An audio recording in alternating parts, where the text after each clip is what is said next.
Hello and a big welcome to BMW Motorrad. What a film and what a motorcycle. And it's no less than Chris Pfeiffer himself who made the air burn. I'm very happy to welcome you all today together with Chris to present the world premieres of two outstanding motorcycles. Let's start with the BMW S1000R. This is the hottest, most powerful and lightest dynamic roadster from BMW Motorrad ever. Chris, tell us about your first riding impressions. Wow, this bike is really mind-blowing. It's so powerful, but controllable at the same time. And I love the handling. It's very precise. It's a bit like an athlete, slim, strong. I think you saw in the video how much fun I had riding. I'm sure you did, because at 195 kilograms, it is the lightest configuration, fully fueled and ready to ride. The new S1000R is by far the lightest bike in the upper roadster class. Its lightness and agility are outstanding. We have taken our new Roadster to an even higher level in all respects. The new R clearly stands for naked power and performance, for a sporty, powerful, sharp design reduced down to the essentials, for true physical rider control over this powerhouse. And I can assure you, this bike provides an emotional riding intensity that is unique in the segment, both on the road and on the racetrack. On this naked bike, the powerful DNA from the S1000RR always shines through. The new R is a perfected overall high-performance package with a very sporty chassis and sporty aggressive design. And the S1000R also plays a major role as the big brother, so to speak, in our second world premiere.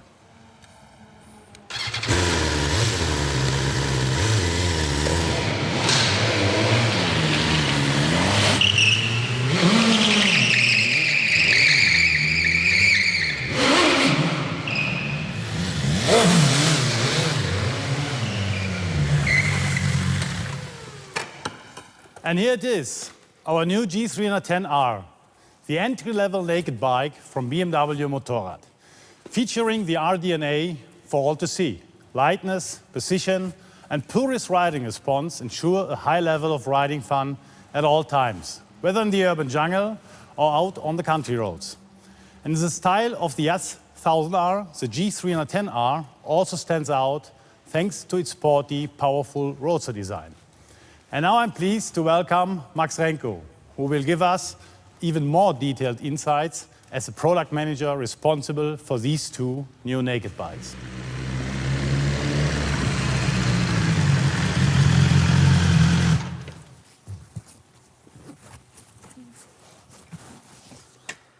Roadsters, it's not about crushing your opponent on the racetrack. It's about leaving an impression on yourself and leaving an impression on others.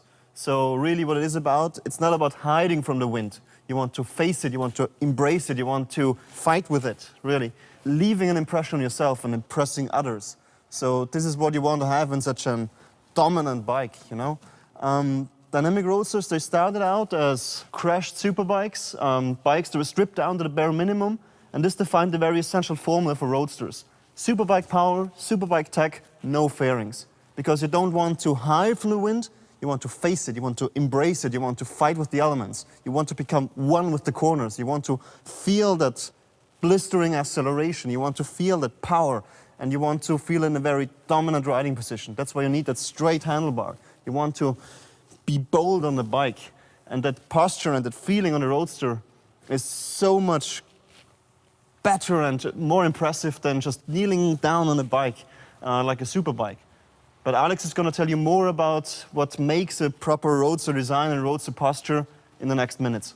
Thanks, Max, for that nice dynamic introduction. And soon Max will be back and will tell us hopefully more about the technical specs about that bike. And I guess most of us will have a huge smile on our faces, because what I so far understood is riding these new R is like taking a ride on a cannonball. But back to the design, because I'm here in my function as a designer. And what you can see by first glance, this bike is much more sportier than before and radiates tremendous more dynamic and, let's say, visual power because of its, let's say, demanding muscular appearance. And we had a real focus by developing this bike on increasing the emotional, let's say, experience of the bike by keeping the physical control for the rider. And this is exactly what Max mentioned already. That's why we put that significant straight handlebar to the bike in combination with these new ergonomics. Yeah, and in these circumstances, I need to mention also our angle of attack. This is this imaginary line running from the very end of the bike to the center of the front wheel. And this main composition line is now more angled, more raked, and somehow responsible, of course, for that lurking and aggressive appearance of the bike. And from the beginning on, we had an eye on keeping the bike completely compact as possible. And that's why we convinced our engineers to put that really radical short tail end in combination with this compact headlight unit to the bike. In between, we have that, let's say, hard-edged radiator cover as a, let's say, visual reminder to some military tools like a tactical axe or a combat knife. And for those who has a little bit more imagination, maybe they can see these bold, strong R graphic inside of these outline of this radiator cover. And finally, I need to mention also about our jewels, because we have some hidden Easter eggs in the bike, such as our really nice aluminium anodized seat lock protection, as you can see here on the back of the rider's seat. And this personally reminds me on these, let's say, cool military aircraft snap action switches, or let's say a safety locker of a rocket launcher. And last but not least, of course, we have this wonderful illuminated R right on top of these wonderful C-shaped day running light of the headlight unit. All in all, as you can see, all the features, all the details, the overall proportion is reduced to the essential. So the right portion of stage feeling for the rider. So we can say that the new S1000R is made simply to impress. And with these words, I give back to Max. Thanks, Alex. Of course, that stunning design is absolutely useless if you don't have the power to back it up. So that's why you'll find a lot of RR DNA in this bike. For example, the engine was based on the RR, but optimized for the rev range you actually use on the street. You got 165 horsepower, you got 140 Newton meters with a very wide power band. So really, out of tight corners, you will feel more acceleration than on other bikes. It's absolutely thrilled to ride. To manage this, we have the most advanced electronic ride rates package you can get in the market. 3 riding modes are standard, including ABS Pro, our cornering ABS, and DTC traction control, which is also lean angle dependent. At one flick of the button, you change the complete character of the bike. So it doesn't only change throttle response, it changes, for example, also the way the wheelie control behaves. It changes the way the traction control behaves. It changes the way ABS interferes with your riding. So you can have it in a very safe manner, or you can have it in a very daredevil style of riding. And for example, the wheelie control And the traction control that we have on that bike is the very same algorithm that Tom Sykes has on his World Superbike. Of course, you can always turn it off with a flick of one button. Something that really sets us apart is the weight. We are by far the lightest bike in the segment. The average competitor weight is 214.9 kilograms. This bike is 15 kilograms lighter. And it gets even lighter if you use the M package. So depending on whether you get the carbon wheels or the forged wheels, you can save up to 5 kilograms on that bike over the standard configuration. With the M package, the minimum weight is 195 kilograms, ready to ride. But this bike is just so much more than a naked double-R track day weapon. It's incredible fun on the twisties. No matter whether you're cutting through hairbends or doing wicked drifts, you can feel that staggering power and that mind-boggling precision on every single meter. It will even make a great commuter because it's so light and nimble. I promise you, you'll be finding excuses just to do a ride to the shops downtown. And you will whiz through traffic with ease because you got so much more handlebar range of motion now lock to lock. Something our single R has always been known for is that intuitive handling and the absolute precision you get on the street. The new bike's steering response is almost telepathic. You really get so much feedback from the front, and you also have a throttle that's very easy to modulate without any jerkiness. So this is exactly the type of precision that BMW engineering has been known for. I think Chris can't behave himself anymore.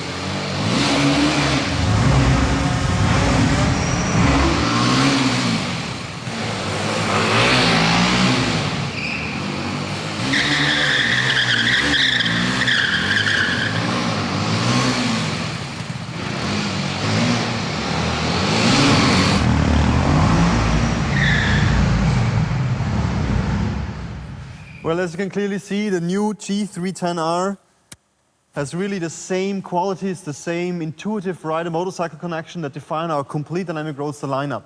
It now features an electronic throttle, which means you get even more precision and modulation when doing wheelies. And also you can now take off without giving it any additional throttle just by releasing the clutch. For better modulation, we now have an adjustable brake lever. In addition, the new G310R now features an anti-hopping clutch for safer riding and for easier drifts. Also, what you get is full LED lights, including our iconic daylight riding lights, so it's clearly recognizable as a member of our Roadster lineup. Alex, come and tell us more about the design. Thanks, Max. Yeah, let's talk about the design of our new 310. Yes, we refreshed our lively little Roadster to a new stage in terms of design. And yeah, with its inviting character to a new stage, as I said. So that means we made a design more straightforward, more bold than before.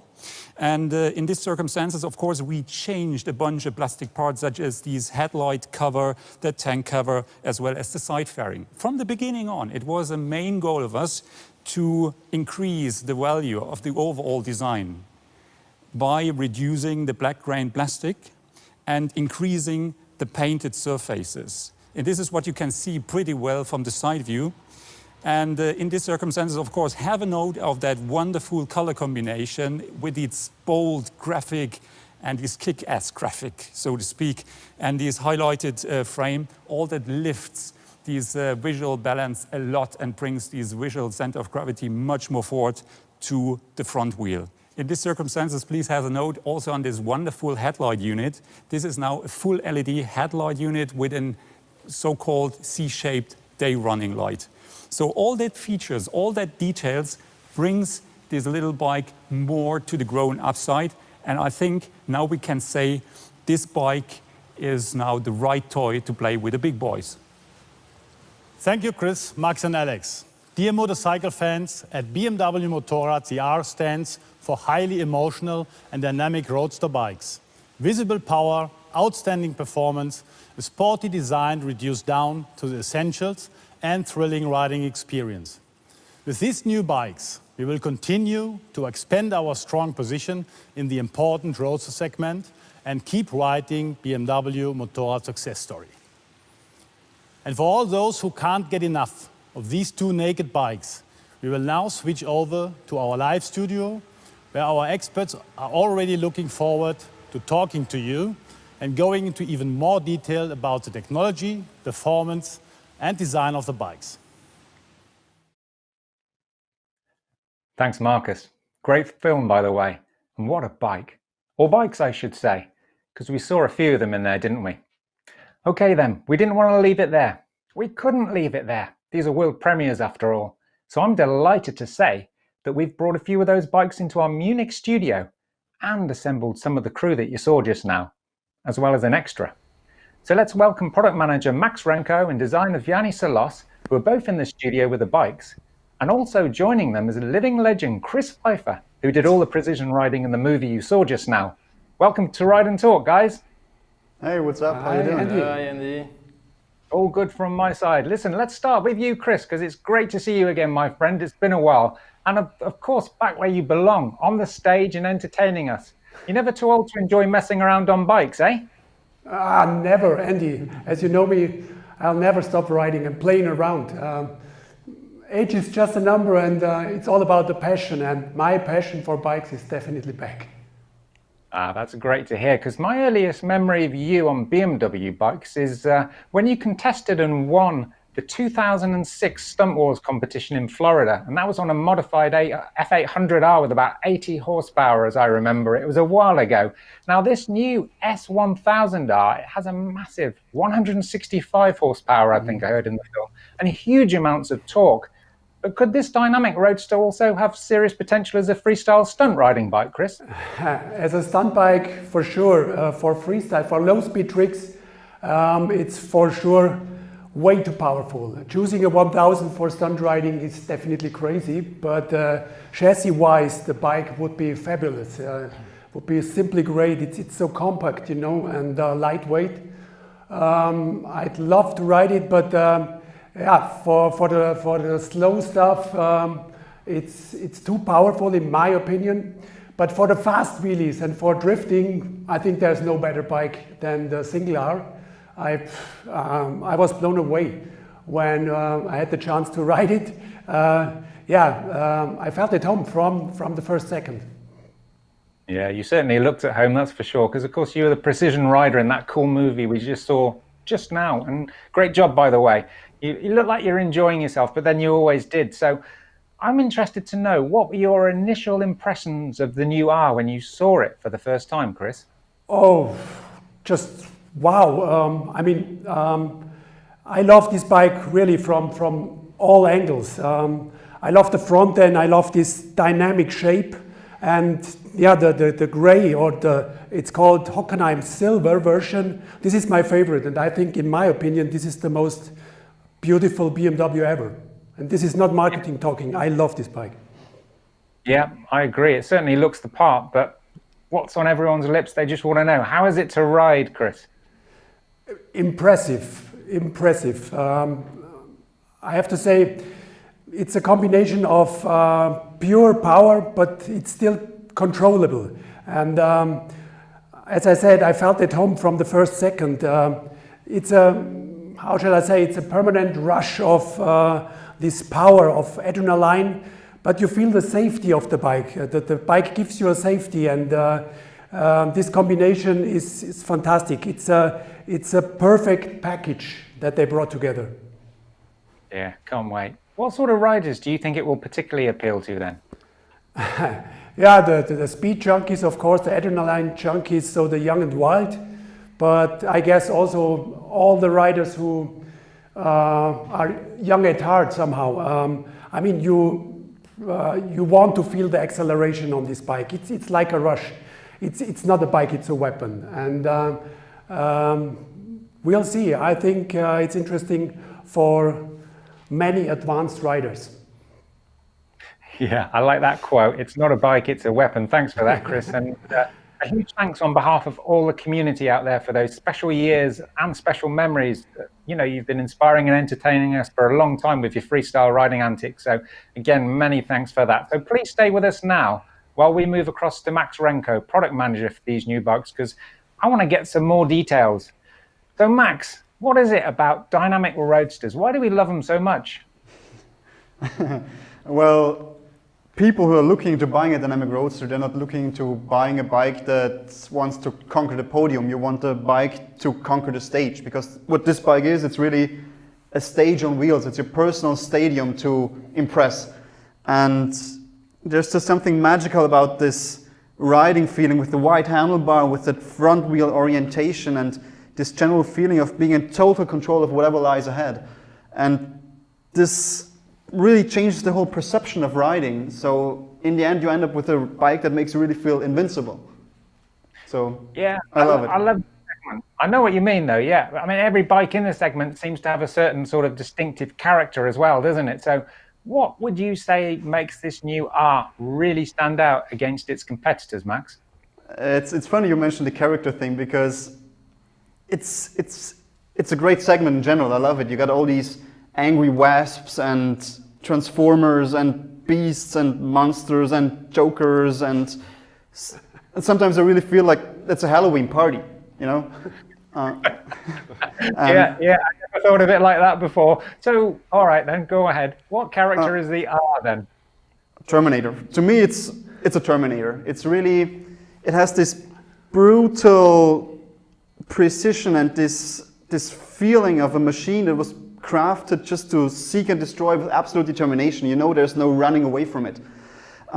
It's just incredible. You're not even finished thinking about the next apex that lies ahead, and it's already darting for the apex. And it feels like a part of your body, that connection from the rider and the bike. So the precision can be felt on every single meter. It's really impressive, and how should I put it?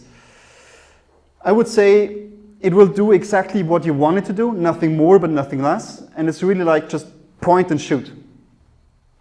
Yeah, Basically. okay. Totally understand that, yeah. Now, when I saw you on the film on the R with the M package, I couldn't believe how good the bike looked. It probably looked good with anyone on it, Max. I'm not complimenting you here, by the way. But can we take a closer inspection of the one in the studio? And can you tell us exactly sure. what you get for money if you're lucky enough to order one? Because it certainly looks special. Exactly. So the M package, it's much more than just the paint job. You get to choose either the M forged wheels or the M carbon fiber wheels. You get our blacked out M fuel lid, M seat, you get our M lightweight battery, you get a titanium exhaust, you get the M endurance chain, which increases the rear drivetrain efficiency. You get the preparation for our lap GPS trigger, and you also get a third core screen in the display with a very track focused layout. So it's much more than just good looks. It's really, you know, M stands for increasing the performance. And if you use the M carbon fiber wheels, you save 5 kilograms on top of a bike that's already the lightest in its segment. And half of that weight savings are found in unsprung and rotational mass. So it really elevates the whole agility of the bike on a whole new level. So in general, it's just a massive performance boost and agility boost, really. Got you. Yeah, so I mean the R in general, it's lighter, it's more agile, it's more intuitive, but let's talk about some of the things you can't see, Max, like the engineering, because clearly it's got the DNA of the double R, but people often ask why the engine is tuned differently to a bike like the double R. So can you please explain this to us, because it's a question that does come up a lot. Absolutely. So I know there's been a lot of talk about the so-called new hyper nakeds, and everybody needs to have 200 horsepower now and then. To be frank, we could have given you 200 HP even back in 2014 when the first model came out, because we had the power in the double R. But we decided on purpose to build a designated Roadster engine. Why we did so is pretty easy. If you know, horsepower is basically just torque multiplied by the revs. So in order to obtain higher numbers on paper in horsepower terms, you just push the torque range into the higher ref range. This is not something you probably want on the street, because we all know from old 600cc days, people would just need to wring out into very high revs to get the power. What you want to have on a Roadster coming out of tight corners, you want to have more torque down below. So you try to focus on the mid ref range with the old bike and end up with more torque where you actually ride. So then the new double R with the shift cam try to combine these two old engines, try to combine that mid-range torque from the R engine with the top end from the old double R. And it was very successful in doing so, but still you would need to retain all the other aspects in the engine, like the exhaust cam profiles, for example, or the header diameters, and optimize all that for that maximum ref range of 14,500 RPM, because you need to retain those sticker HPs on top. So if you just focus purely on the mid-range and say cap the revs at 12,000, it allows you to optimize everything around the combustion chamber, like the intake, like the exhaust manifold diameters, like the cam profiles for that mid-range. And you end up with a bike that's both for you guys more affordable to buy and more fun to ride on the street, because you got the torque where you need it and don't need to pay for stuff you will not even use on the street. I mean, of course, it's nice. We're all grown-ups and just, I mean, we become bigger, but we just mentally stay kids. And it's, of course, cool to show off with some 208 horsepowers. But I don't get it. What is the point of having 200 horsepowers if you need a supercharger and end up with a bike that is heavier than a full-blown S1000 XR touring bike?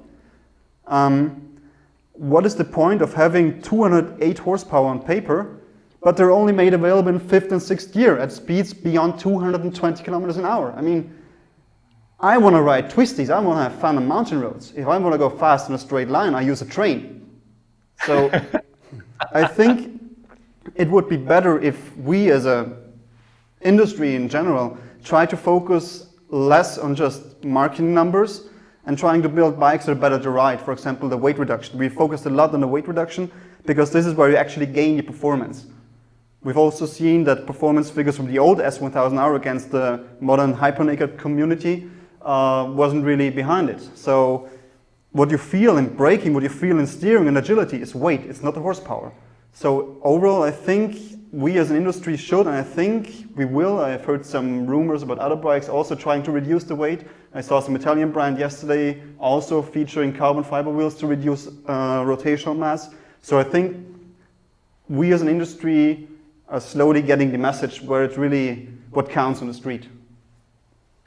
I tell you what, I'm glad I asked you to answer that question and explain that, but very well done. I appreciate that. It's all about what's on the street rather than what's on the spec sheet on paper. So nice one. Listen, an easier question for you now, Max. Can you just let us know when it's coming, when the market introduction date is, and what the price is, if you have it, of the new R? Yeah, so this bike will drop in May at the dealers, and the price in Germany at least, and, you know, we got this VAT thing right now, but when you go back to the 19% VAT, the price will be 14,740, which makes it incredible bang for the buck. It's only a slight retail price increase, but at the same time you get a lot more in standard form. You get the full TFT with our class-leading 6.5-inch display. You get the full connectivity pack. You got 3 riding modes as standard, as said before. You got ABS Pro, which is lean angle sensitive, as well as our lean angle sensitive DTC traction control. And it's just more than different throttle responses. It's really the whole ecosystem that gets changed. And you get full LED lights. And beside that, of course, you get so many great details and an absolutely stunning design. Yeah, stunning design indeed. You did the job. For us to move across to Vianney to explain the design process in more detail. So hi, Vianney, thanks for coming on. Really appreciate your time. Can you tell us about how it was to work on the new S1000R? Because, I mean, it certainly looks a lot more aggressive than its predecessor, which you also designed, I believe. Yes, Andy, you're right. I worked on the previous one, but on the new one as well, which was good because we could right away say, okay, this is wrong, this is something to optimize. For example, these asymmetrical lights or the side panels or the tail section. And I would say, the new bike is completely different. We have a complete new message now, and I think now, on top of being more athletic or extreme and radical than before, we have on the other hand something way more precise, sharper and cleaner at the same time, which I think the combination of both makes it really interesting now. And the thing is, that was a massive challenge for me at the beginning, because look at the base. We got the S1000RR as a base, which is one of the most powerful bikes in the world. But of course, we had some good design freedom. We had some super nice, interesting aerodynamic and technique to respect. So I think all together makes it like a kind of a dream project for a designer. So that was only great.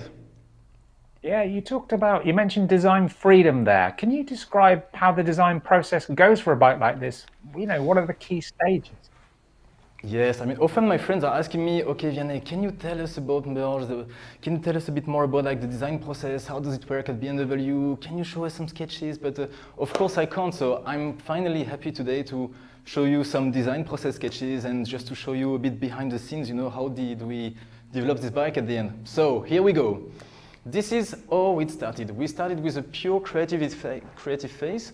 We really try to go all over the place, but as you can imagine, I cannot show you everything for confidential reasons, but at least you have an idea of how far we went into the sketches, how many concepts we did at the end, and we try several themes. We try the most organic, or we try the most robotic themes, but of course, you know, it's nice to do some dream sketches, but somehow the dream has to come true, and this bike has to be on the market one day. So that's why now we go to the key sketch. And the key sketch is basically, I would say, our best friend. This is our best friend during the complete process of the bike, because it's so easy to lose the track, it's so easy to lose the control during the complete development of the bike, because we have so much technology and package, and at the end we need to get an eye on the final sketch, because it will keep our proportions right, our dynamic, the stand of the bike, the angle of the attack we wanted to get. So it helps us to get everything like we wanted to get at the end. And now the magic starts. Boom, the clay model. As you can see here, you have Raimund working on the clay, so challenging all the surfaces, because we want a bike which is super light, super agile, and we try to optimize the package as much as we can. I call it magic because this is finally where the models start to be alive. This is exactly at this moment where you can start to turn around the model. And I think this is pretty magic. And on the other hand, you have Larissa, the other modelers, which is trying to find the perfect lines, the perfect curves, to play with the light, to really feel the package, you know, and to really get the best out of it. And once everything is frozen, once we have everything, we have a super nice sculpture standing in front of you. But of course, something is missing, the details. The details, for example, the headlight. To me, the headlight is really the head of the bike. It's supported here by two little wings on the side, really inspired from the Formula One world, like very dynamic, very aerodynamic. And this shows almost all the inner rings we have inside. The inner rings, like we mentioned before, we have this day running lights inside, which is underlined here by this lightning R, which brings a lot of power into it. And I think this brings a lot of wow effect at the end. So that was a short introduction to the design process. Yeah, that was brilliant. Thanks for that. That's really detailed, but also a little bit of inside information there, Vianney. So cheers for that. But making the all-important step, though, from sketches to modeling to reality, how does that work with a bike like the R? It's pretty simple. You have a few things to remember when you look at a bike like that, like a Roadster like this. First of all, is you have to get an eye on the fly line. The fly line is the line which is like covering the complete bike. As you can see here, we have like some massive proportions, something very sporty. But what is important also is the proportions. The proportion is, for example, here the flying panels. We're trying to take them and to move them as forward as possible, as much as we could to the front. First of all, for what? To get rid of all the weight on the back and to bring all the power to the front wheel. Because for us, this bike is really like a kind of power ball, and we somehow need to assume the power of it.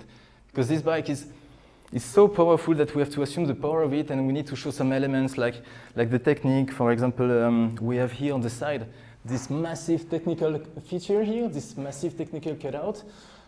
Because why? The bike breasts, and we definitely wanted to show it. So it's definitely important for us to really show that, okay, when power meets technique at the end. And that's why we have some see-through elements, because on a Roadster bike, what is nice is to see some technical stuff, some design element. And I think this makes actually, I don't know, a super nice mix, you know, when we mix all together.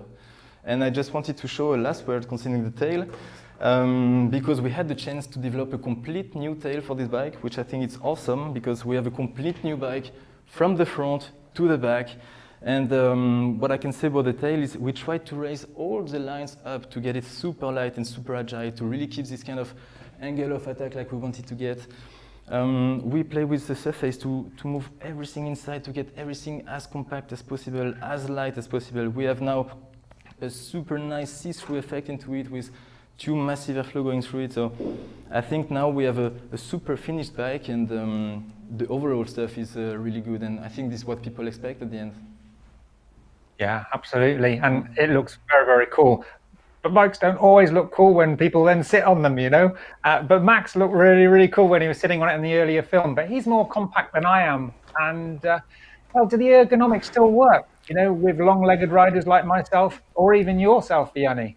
Yes, well, the thing is, it's really important for us to work on the ergonomy because it's nice to have a nice bike, but of course, everyone should be able to ride it. So it fulfills all the Japanese standards requirements, or the people like you, Andy, which are really tall. So at the end, we put a lot of effort and energy to, for example, the adjustable handlebar. We have different seat height because on this bike, you need to look good on it. So that means what? That means a position straight forward to the fuel tank. You need to get your head up right, and then you have to get your elbows like that, really like a pure position of riding. And I think, you know, when you ride a beast like that, it's always better to control it, or at least to look so, yeah. Yeah, couldn't agree more. Thanks, Vianney. Right, let's move back to you, Max, and onto another great bike, which, by the looks of it, is very much part of the R family. Absolutely. So you see a lot of common shapes in these two bikes, from the DRLs to the whole side wings and the whole panels, and the general characters are much the same. I've just got to point something out there. The designer should get an Oscar. Just thought, if you can't read Vianney, you'll be pleased to hear that. Anyway, moving on. I guess you could, like the 310R, it's like a gateway to the world of BMW Motorrad at an attractive price. But can you describe what's special about the 300cc class, Max? Yeah, see, these bikes are a lot more approachable. So I think that the biggest fun of these 300cc class lies in that general sense of, well, how should I put it? If you can't ride a slow bike fast, you certainly won't on a fast bike. So as you can see in the scenes from Chris, it makes so much fun just doing some lunatic stuff, trying to learn the wheelies. I mean, this bike has been the most popular choice for our wheelie schools because it's just light and nimble and isn't as intimidating. So it really it conveys the basic idea of riding a Roadster much better than maybe some more aggressive bikes out there. Yeah, there's no reason why a small bike shouldn't offer similar riding fun, great handling and sporty performance like a big bike. What's not to like about this one? I mean, it's same jeans, but smaller price, right? Absolutely. You have, as you said before, you get a lot of common genes. At the same time, it's, of course, much more affordable. And I think there's just an inherent fun of having some 34 HP. My first bike had only 23, and for me, it meant the world. And it was really just this basic fun of what all of us like about motorcycles, you know? See the corner, brake later than everybody else, dart into the apex, pin the throttle, and off to the next corner. And it's just this basic operation is just a great experience. But at the same time, this bike doesn't mean you need to do without any premium features. So this bike has all the qualities, all the traits that really make it a compact premium experience. Yeah, premium experience indeed. Cheers for that, Max. I'm just going to return to Vianney for a minute because I want to know what you want to say about the G310R, Vianney, because people want fun. They don't want boring or tame. So how do you actually design that into a bike like the new G310R? Yeah, you're right, definitely not. The thing is, I remember when we started the project a few years ago already with Chris, we work on the stunt bike, and I think years after years the bike is getting more mature. I mean, we had already this dynamic base, we had already this dynamic roadster we wanted to get, but I think now, the years after years, when you look at some details, for example, the headlights or the side panel or the fuel tank cover, I think now the bike is getting more achieved and more finished, but you still keep, you know, this kind of dynamic effect you wanted to get. And for us, between this bike and this one, it was really important to get this kind of link in the family. So for example, from the smallest model to the biggest one, you have this DNA inside. So you have the DRL, you have the floating panels, you have the stand, the dynamic lines, and I think at the end it's actually a super cool ride, super cool bike to ride, and I would definitely buy it for this everyday use. So I think it's super cool. Yeah, super cool indeed. Right, we've done loads of talking, covered lots of topics, but I think we've still got a bit of time for a few questions from our community. So perhaps we can have the first one up on our screens, guys.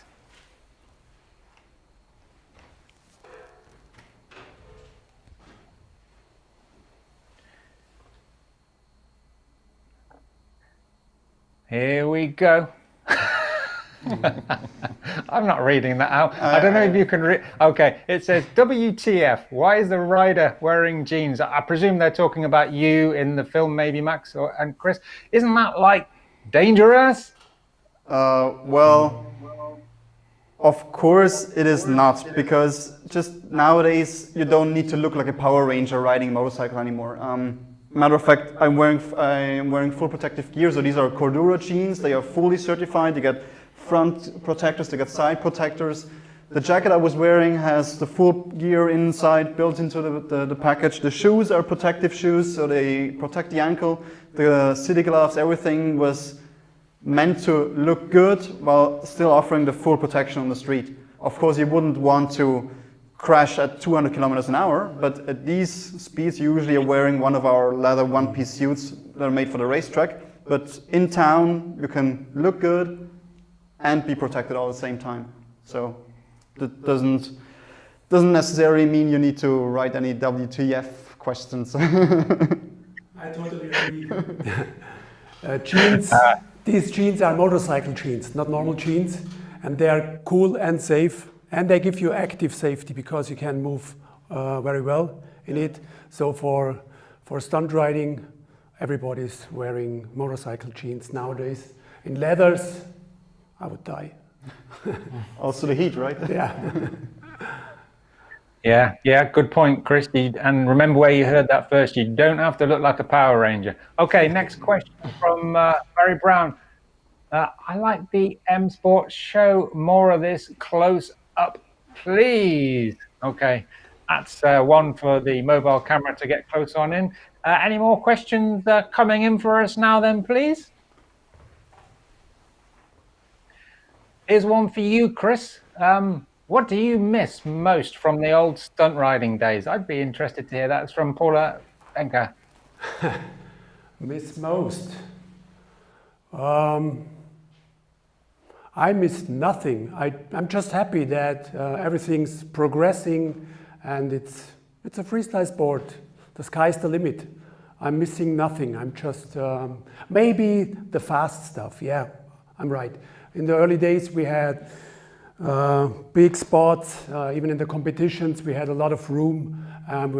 We did stuff in the second, third gear, sometimes really fast stuff. Nowadays, stunt riding has slowed down a bit to very technical riding. Yeah, the fast stuff is missing a little bit. Yeah, and we miss seeing you, Chris. Just thought I'd put that one out there anyway. Okay, could we have the next question up on the screen, please? All right, what's the biggest difference you can feel between the old and the new S1000R? I'm going to ask this one for you to answer, please, Max. Well, of course, I mean, these are like 7 years of technology development apart, so everything in this bike is completely new and you can feel it in every part. So the whole technology has progressed, all the ride rates have progressed a lot, but even if we talk about the pure mechanical riding experience, it has really been slimmed down and just feels more like a trained athlete now.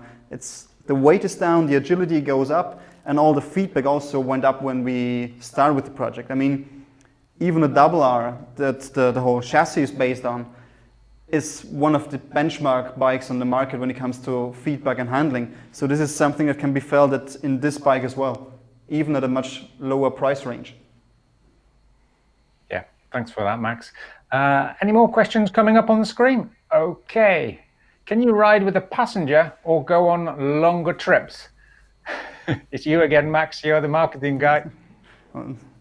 Yeah, of course you can. I mean, all these bikes come equipped as a monoposter configuration ex-factory, but of course you can, as an alternative, choose the pillion kit, which is free of charge, and adds the pillion footrest and the pillion seat.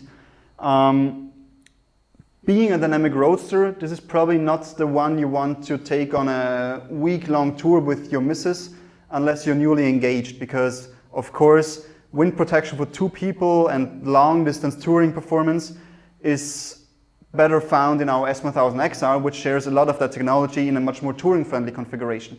But still, there's a lot of bags and tank bags and stuff you can put on to go on a longer trip to enjoy the riding experience of riding an S1000R over a longer time. more time. I know a lot of people go to the Alps, go to the Dolomites. In the US, they take trips to the Tail of the Dragon, so it needs to be enjoyable over longer distances. We also have X Factory the option to add the sports screen. It's a small fairing. We originally designed it for racetracks, so you can lay down flat on the tank to get better aerodynamic drag figures. But at the same time, it will also reduce some of the weight from the wind on your chest. Okay, yeah, so basically in a roundabout way, you're saying you can, but would you want to? All right, the next question is, how does the S1000R compare back to back with the old model? I guess they're talking about performance-wise here. So, Max, I guess you again. Sorry, guys. It's much more than just the horsepower figure. So the horsepower stayed the same, but it was just the way it's delivered is very smooth. And as I said before, it's not about the horsepower only. I mean, in first and second gear, we need to limit torque anyway, because otherwise we'd be wheeling all day long. So I think what the biggest difference is just the agility and the precision. The lighter wheels, even the standard cast wheels, they're 1.8 kilograms per set lighter. And then you got the carbon fiber wheels, you got the forged wheels, so these reduce the rotational mass even further.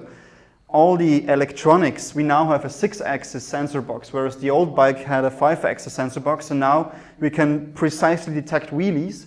And now it's, for example, possible to have a power wheelie function, which allows for a higher wheelie with more control. The old bike only allowed minimum wheelies of like 5 centimeters for optimal acceleration, or no wheelie control at all. So beside that, of course, now you can enjoy your music, you can navigate with the aero guided navigation. In general, the whole bike, the whole riding experience is just being boosted into the next century, more or less. Cheers, thanks for that, Max. I think we've got time for one more question. Okay, what other colors will be available? I don't know if that's a design question or a marketing question, but whoever knows the answer, please go for it. If we're talking about the smaller one, you got the choice of Style Sport as shown here. You also got the Polar White version and you got the Cosmic Black version, which are both free of charge. For this bike here, you got 3 choices. You got the base model in our iconic Racing Red. This one has been also a very popular color for the base model of the old generation. Then you got the Style Sport as shown here. It includes these bright neon yellow tapes and a color that is probably does not come across as good on screen as it does in reality. This is the M2 competition color, Hockenheim Silver. It adds a lot of depth and hue with the several hues. And then you got the M package here, which doesn't only contain the color, of course, also the M bits on it, but it's the 3rd choice that we can offer you. Brilliant, thanks for that, Max. All right, it's time to close things down now. It's been a mammoth session, hasn't it? But I hope that it's given all of you out there a taste for these seriously exciting dynamic roadsters that will soon be heading your way. So thanks for all your questions. Do keep posting them, they will be answered. Thanks to all our studio guests too. You've explained the never stop challenging mindset perfectly. So all of you out there, if you like what you've seen and heard today, then maybe it's time to awaken the daredevil inside you. One thing's for sure, getting naked has never been this much fun. Bye for now.